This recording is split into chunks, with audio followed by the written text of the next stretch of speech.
Special funding for the operation of this channel is provided by the City of Oceanside. The content of the program and opinions expressed in PEG Access programs are the sole responsibility of the program producers.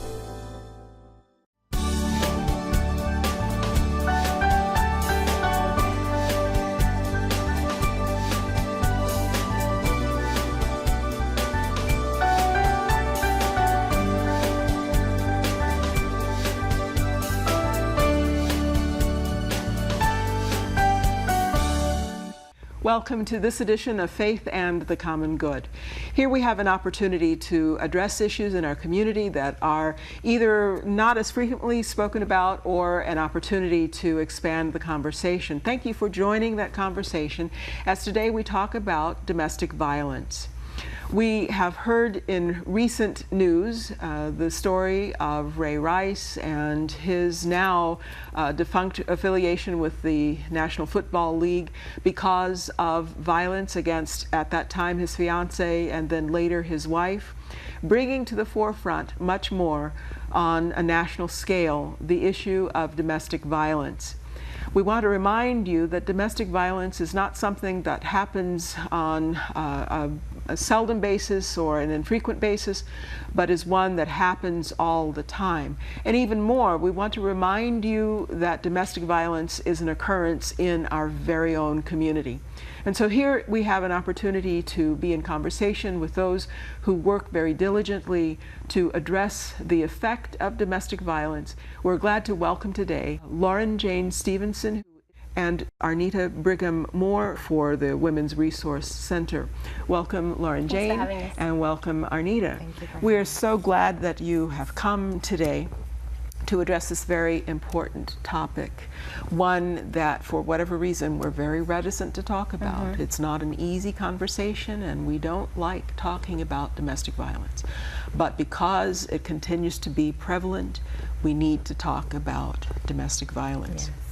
And so firstly, if you could tell us, as you are able to define the issue, what is the issue that we're talking about? I think it's a cycle of abuse, and I think oftentimes people forget that. You know, when we see the video of what happened with Ray Rice, you see one moment, and we don't often know what else is going on in that relationship, how long it's been going on, whether there's been threats of abuse. There's a lot of victim blaming, and I think we often focus on why the victim stays. That's the conversation we have, instead of talking about why this man is hitting this woman, what has happened. And I think people need to educate themselves just a little more, and we do need to talk about, like we're doing today. There's often a lot of threats before that moment that we all witnessed. And then also too, domestic violence, a lot of people may not know, but it is something that's emotional, financial, physical, and spiritual, and it's manipulation and power. It's a power thing, and so a lot of people think that it's just abuse physically, but it entails more than that. A lot of times the emotional and verbal abuse after all those years is the most hardest for them to heal. Sure. And we also want to iterate that it's not just a man's abuse against a woman, Right. True. but there's also the abuse of men by women. Yes. Yes. And it could be the married relationship, it could be the dating relationship, it could be the friend relationship. Right. But anything that reflects power and domination and the abuse, as you've outlined each of the categories, is domestic violence. And I think it's important that people know that we do serve men. They don't come to us as often. I think there's a little bit more of a shame, you know, that judgment. And we do serve men. We do have services for men. What would you say reflects the concern in Oceanside and the surrounding area? The Women's Resource Center is officed in Oceanside. Correct. And what would you say, as you've been at work here in the city, would reflect, not specific numbers as such, but are you finding an increase? Are there seasonal or cyclical patterns that bring more people to your door? Sometimes it's hard to track. Sometimes they go up and we don't know why. But we do know during the football season it does increase domestic violence, and especially over the holiday seasons. Again, we can't exactly pinpoint why, but sometimes it's that extra stress, the financial stress, and that's kind of the result of it. And what would you say then would be the impact on, firstly, let's look at the individual, and then look at the impact on community? Community, I would say, would be our children. I think when our next generation is being raised in an abusive home, it's often a taught behavior, it's a learned behavior. So we're raising these children to either be a victim themselves in the future or become an abuser. And that's why it's important to talk about and for our services to get the help that they need.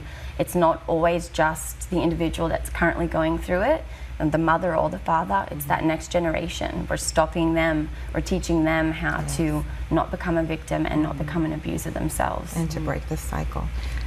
Just as LJ said, a lot of times in the family, you know, the children see the abuse and it either can go one or two ways. They can continue that cycle, or they can tell themselves, I don't want to have, you know, I don't want to treat my wife or my husband that way, so I'm going to stop the cycle. And so it's very important for prevention and awareness to be spread throughout the community so that we can take charge of our generation that's coming up and let them know that the cycle can be broken through that. Okay. I think as an individual, it's, you know, it's really difficult to uproot your entire life, and most of the not leaving comes from fear. You know, it's really hard. And think about, we talked about earlier that we're not discussing it. Imagine how difficult, if we're not talking about it as a community, how difficult it is for a person in that current situation to talk about it. Certainly, certainly. So you have a lot of repression. Sometimes the memories extend for generations or for a lifetime without ever being resolved. You have those who perhaps have witnessed but don't feel any obligation to participate in either restoring or assisting the victim. So there's a lot at risk here when we talk about the impact of domestic violence on community.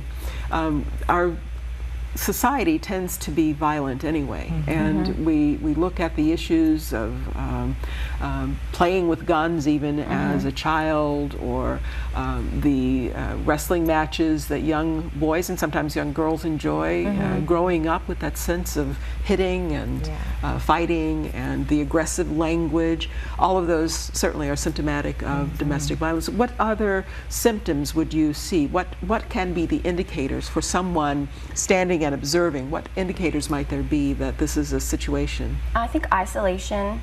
I think a lot of times that's the cycle. They take them away from their friends and family, from community members. Maybe they've been coming diligently to the church or wherever, or visiting their family, and then all of a sudden they're not showing up.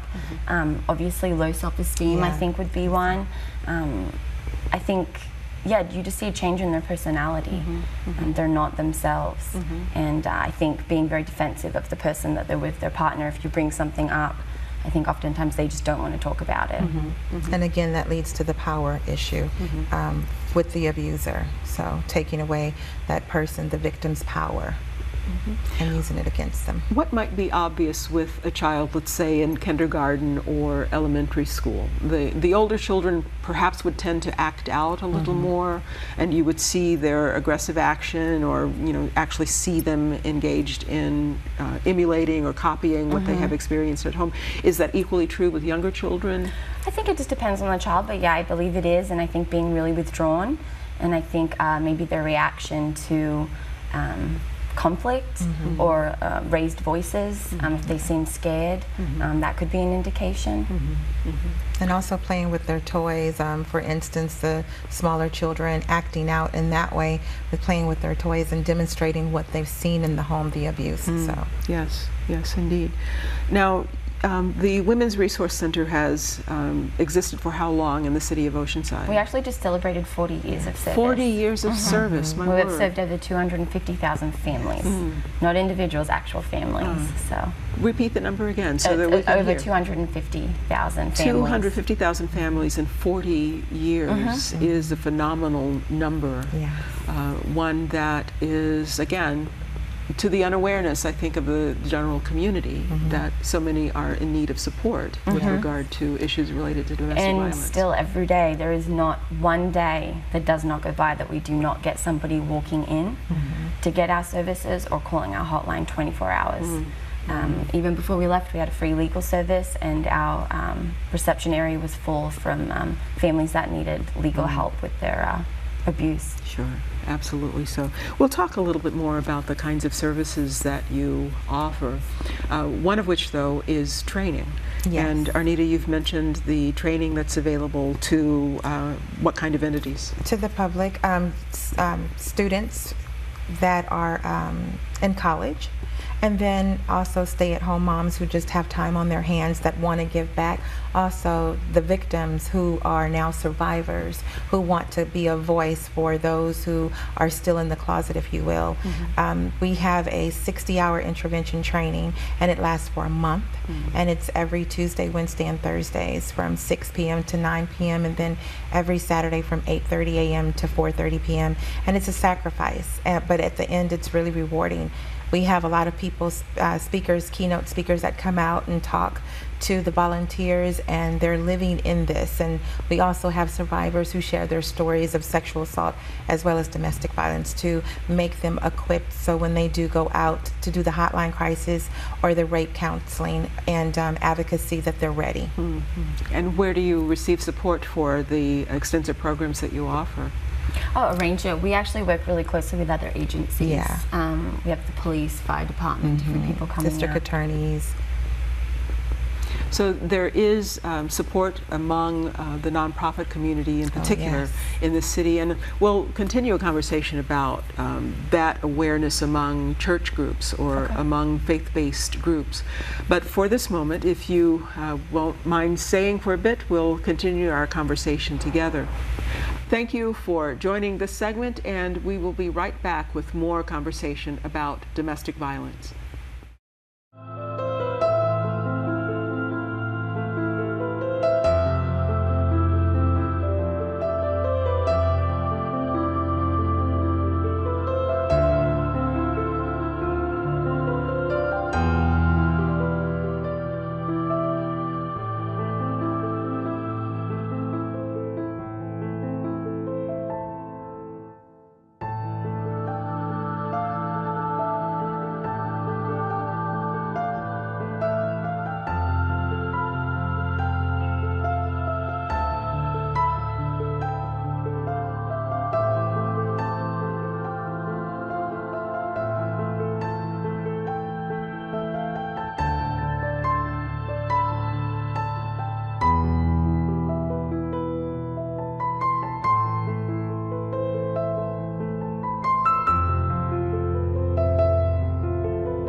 Looking for some cool threads, household items pop? Then come to Brother Benno's Mission Avenue Thrift Shop. You'll be looking good, and your generous donation will help Oceanside folks in their economic salvation. For directions and hours, call 439-1244 and check out Brother Benno's very cool thrift shop.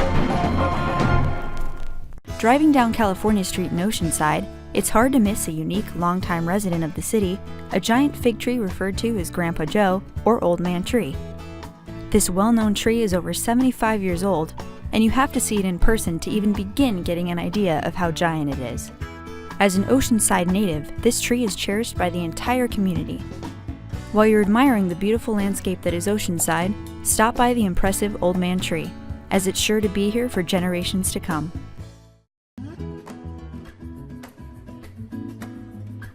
Did you know that more than half of the drinking water in the San Diego region is used outdoors?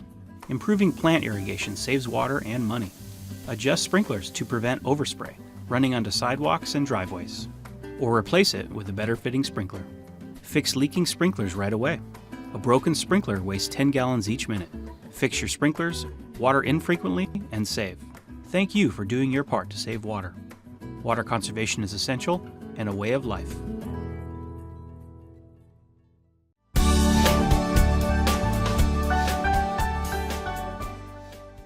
Welcome back to Faith and the Common Good, brought to you by North Coast United Methodist Church. We, this time, are talking about domestic violence, particularly in our community.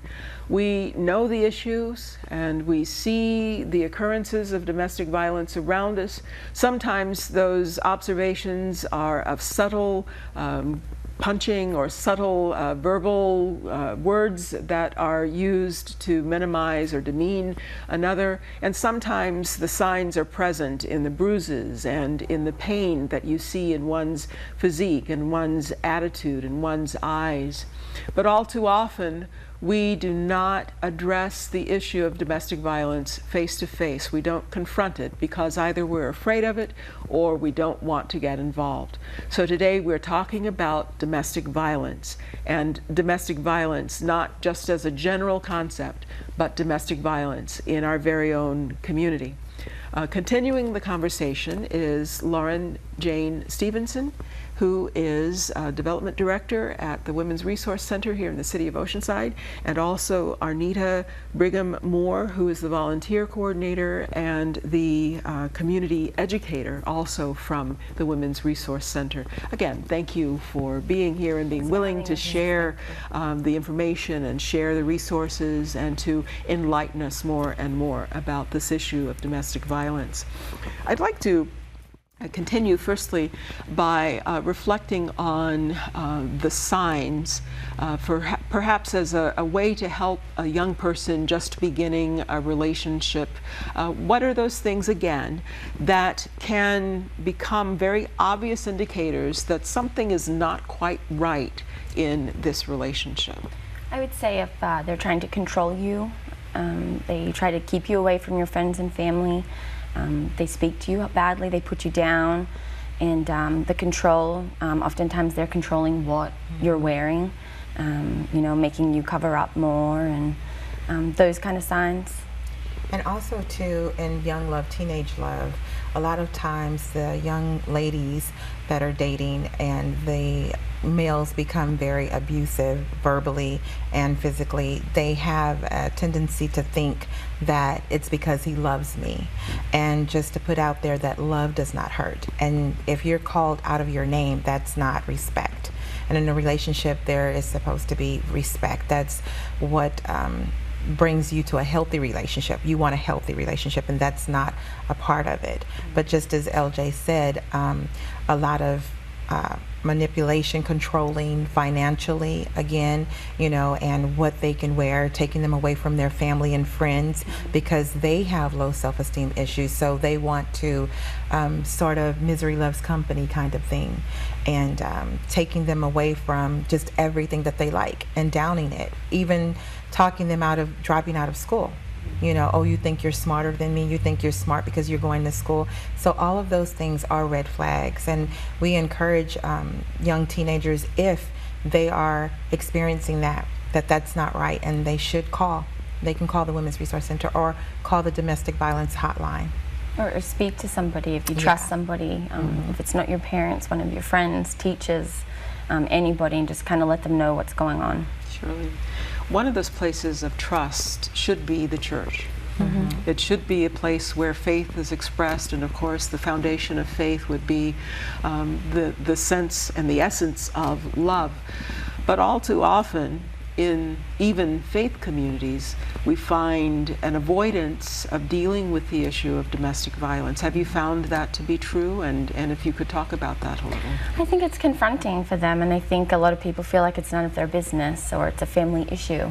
And the one thing that I would say to people that feel that way or are scared to is that It is our issue. It's a community issue. It's a global issue. Yes. And you can educate yourself on domestic violence. You can educate yourself on the services that we provide or other agencies provide. And there's something really powerful about somebody coming up and talking to somebody that they feel is in an abusive relationship and just letting them know that they're there for them, they support them, and that if they're not ready to leave, they can come to them and talk to them about what's going on. For a while, I remember, well, firstly, I was an AmeriCorps volunteer, and my work was with a domestic violence center in another city that had an extensive shelter network, as do you. And at the time, they were targeting culturally specific information, such that persons who perhaps were not fluent in English or perhaps were of another sensibility toward the issue could be addressed from their particular frame of reference. And I remember the images that were produced and then placed in restroom stalls or in other public places that then gave someone an opportunity without feeling as if they were imposing or feeling as if they had to respond to someone's inquiry. They could easily just get the information. And so that would be another way of distributing information about helping resources as well. Speaking then of resources and services, what specifically does the Women's Resource Center offer? Anita? Well, we offer transitional housing to clients who have been in the shelter. We offer the shelter that's a 28-day stay for them, as well as emergency services, which would be advocacy for rape, sexual assault, where the volunteer goes and sits at the forensic hospital with that victim in the actual exam room with them to support them and comfort them and help them along, with that. Also emergency food services, counseling, sexual assault, domestic violence, and we also do an actual batterers program. So we do a 52-week program where the perpetrator comes in and also receives group counseling. For us, that's an element of prevention and stopping the cycle as well, working with the actual abusers to try and give them tools to prevent them from continuing the abuse. I think that's an important element. Do those tend to be court-ordered? Yeah, there are some voluntarily. Definitely a lot smaller numbers voluntarily, but most of them are court-ordered. That's one of our only services that you actually have to pay for. And I think the most important thing for me is the 24-hour crisis hotline as well, that just to let people know that you can call anytime you like. You can walk in, you don't need an appointment. All of our services are free. And even if you're not ready to leave and you just want to be anonymous and talk to somebody about the situation, that's what we're there for. We're not going to judge anybody that's not ready to leave. We're going to be there through every single step of the process. So let's talk about that moment of leaving the situation. You are domestically cohabitating with the abuser, and you find strength at some point and somehow to leave. And let's further add then the complication of having children in tow. How do you support, and what do you say, or what would your clients who have been through the process of reclaiming their own identity, what would they say to someone who is in that very difficult place of decision making? It's very hard, but if you're ready and willing, you can change. We are there to help you with that. And of course, like you said, there's small children or children involved, and sometimes they're looking, that's their comfort zone. They don't want to take them. They're looking to say, this is a roof over my children's head, and I know that, I may be getting abused, but at least my children will be safe, and they'll have a place to stay, food to eat, and they can be with their dad, But unfortunately, it is an unhealthy relationship even for the children. And so I would say to them, we know that it's hard, but we're here, like LJ said, we're here to help you with that, and we can help you. And these are the services that we provide. I think, and for the community, I think the idea that once they leave, they're safe. It is the most dangerous time in the relationship once they leave. We can help them through that, but for everybody to know that once they leave, oftentimes it doesn't stop, the stalking happens. We've seen an increase when you see all the stories on the fatalities, the murder-suicides. we don't talk about what has happened previous to that, and oftentimes those women have left or have threatened to leave an abusive relationship, and that's what happens. Those logistics are scary, but that's what we're there for. They can come to us with nothing, and we're there to help them make that next couple of steps to get them through it. Yeah, rebuilding their lives. So let's talk then about the training that helps to rebuild the lives. And this, for me, is the most gracious aspect of your work, in addition to the risk that you take as those who assist, the risk that a woman or a man takes in removing themselves from the situation, and perhaps even the criticism from others that comes with that, without knowing the full range of the circumstance or the situation. Friends and family. Yes, yes. But look at those transitioning moments now. Let's talk about what happens when one has been transformed by the work that you offer through the Women's Resource Center. I have one story that's always sticks in my mind. We do have a program for if you wanted to be a mentor. So you can come in, and we only ask for an hour a week, and you can be a mentor to a young woman or a young man. And I do remember one child coming in, and when the door slammed or somebody raised their voice, he wouldn't look at you in the eyes. And once he stayed in our transitional program, our 2-year program, and he had a mentor that came with him and played basketball every week, he would run up to you and come in and look at you in the eyes and, you know, talk to you about his brand new shoes. And that kind of transformation is incredible, because Builds confidence. Yeah, and you can see a difference in them, and you know that now even he, as a young man, has the tools to never allow this in his life. And that's what's worth it, seeing that. Yes. Renita? So a lot of our volunteers are past victims and survivors, and they come in willingly from the heart, and they have a passion for this as well, and they want to give back to the community.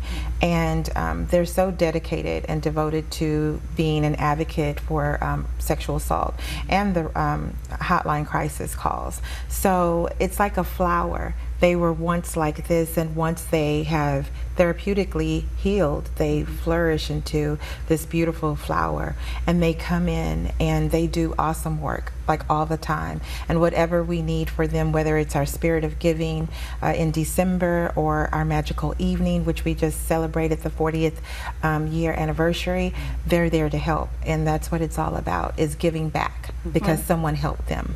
One of the most powerful things is sharing your own story. When they're brave enough to come in and share their own story, that allows other people going through it to feel brave enough to share their own story, and know that there's other people out there that understand exactly what they're going through. Sure. So often it is true. You think that you're the only one with the experience, and then to be in such a place to hear the stories and the success stories and the transformative stories of others makes a difference, not only for you, but for others who will hear the possibility. So it really is very critical to keep before us all the reminder that we are at times not our best selves.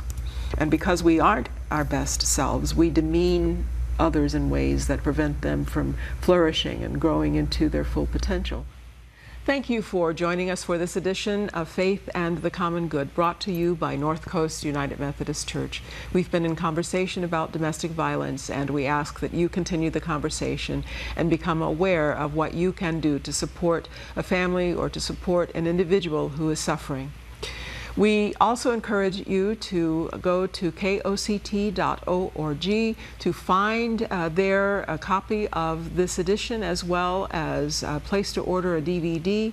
And you may also look at other episodes of Faith and the Common Good. Thank you for joining us, and we look forward to seeing you again.